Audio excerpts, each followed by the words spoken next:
2 hari sebelum pilihan raya Indonesia, serangan fajar dilihat sebagai satu pilihan kepada calon yang bertanding bagi meraih undi. Amalan membeli undi dilihat menjadi lumrah dalam masyarakat, terutama bagi pengundi yang mahukan ganjaran sebagai balasan ke atas undi yang diberi. Dari Jakarta, Indonesia, Nadia Mohsin melaporkan. Sejak beberapa tahun kebelakangan ini, Jakarta dilihat komited untuk memerangi amalan rasuah habis-habisan. Tahun lalu, Indonesia memperolehi 38 mata dalam indeks persepsi rasuah yang tertinggi sejak tahun 1999.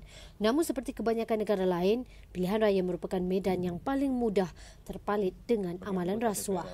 Ketika pihak berkuasa Indonesia menahan seorang ahli politik Bowo Sidik Panggarso dengan 400,000 sampul berisi wang tunai mencecah 8 bilion rupiah atau $565,000 Amerika, ia merupakan isyarat jelas politik wang masih diamalkan di republik ini. Ini memang tujuannya adalah untuk serangan fajar, itu menurut pengakuan dari dia. Untuk apa? Untuk kepentingan dia, karena dia akan mencalonkan diri sebagai DPR. 192 juta pengundi berdaftar dijadual akan menunaikan tanggungjawab mereka bagi memilih wakil rakyat dari peringkat kerajaan tempatan sehinggalah ke presiden. Maka kontestasi yang terjadi adalah kontestasi antar kandidat, bukan kontestasi antar partai politik. Yang berjuang adalah kandidat, bukan partai politik. Bahkan di antara kandidat dalam satu partai politik yang sama, juga sering terjadi gesekan dan pertarungan oleh mereka. Nah, ini yang kemudian mendorong banyaknya money politics di Indonesia karena didorong oleh keinginan masing-masing kandidat untuk menang dan memperoleh votes atau suara. Nah, di lain sisi, perilaku pemilih di Indonesia juga turut menyuburkan money politics, khususnya daerah-daerah yang secara ekonomi lemah. Itu adalah sasaran untuk intervensi dan sasaran target terjadinya politik uang. Upaya ini belum terlalu serius. Memang ada penguatan secara kelembagaan Badan Pengawas Pemilu Indonesia membentuk kewenangan ataupun di dalam Undang-Undang Pemilu diatur bahwa vote buying itu akan ada sanksi pidana.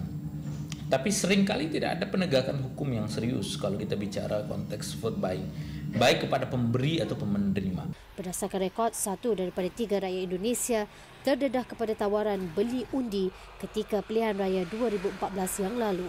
Isu mengenai rasuah menjadi antara topik yang dibahaskan ketika debat pusingan pertama antara kedua calon Presiden Joko Widodo dan Prabowo Subianto. Keduanya saling menyatakan jaminan dan komitmen untuk membantras menghapuskan rasuah di negara ini. Biarpun 5 tahun pentadbiran Jokowi memperlihatkan kesungguhan untuk membantras rasuah, namun ia bukan satu cabaran yang mudah. Malah beberapa tindakan dan keputusan dalam pemerintahan Jokowi berkaitan rasuah turut dipersoalkan. Prabowo Subianto juga tidak lari dari pelbagai kontroversi berkaitan rasuah, biarpun seringkali dilihat berapi-api mengeluarkan kenyataan memerangi amalan itu.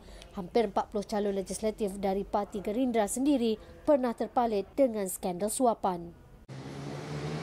Pada bulan lalu, seorang ahli politik yang dikaitkan dengan Presiden Jokowi telah ditahan KPK atas tuduhan melakukan rasuah.